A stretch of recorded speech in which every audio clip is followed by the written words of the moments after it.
very quick review on springs. Springs are used to absorb energy and restore it slowly or rapidly as and when required. Types of spring on the basis of helix angle. Figure shows the helix angle.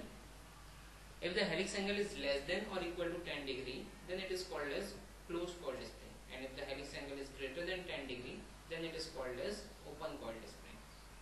The best form of spring absorbs greatest amount of energy for a given stress. Spring stored energy is the form of resilience. Series and parallel arrangement of spring or equivalent spring constant.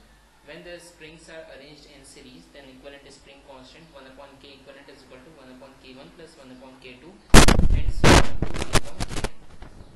When the springs are arranged in parallel, equivalent spring constant is equal to k1 plus k2 up to kn.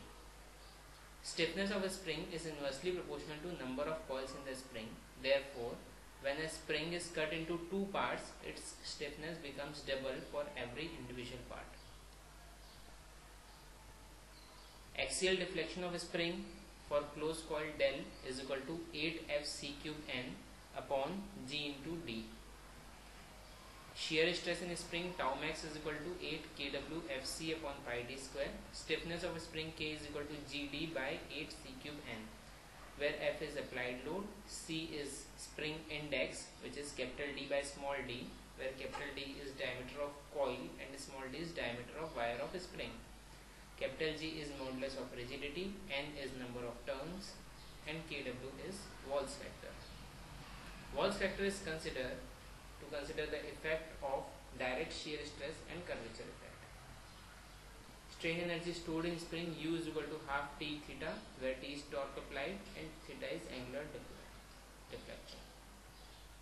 Wahl's correction factor or stress concentration factor. kW, Wahl's correction factor, is equal to 4c minus 1 upon 4c minus 4 plus 0.615 by c. Kc is equal to 4c minus 1 upon 4c minus 4, where c is a spring index. The average value of modulus of rigidity for steel used for a spring is equal to 79,300 megapascal. Short pinning result in raising the fatigue life of a spring because it leaves the surface in compression. Thank you.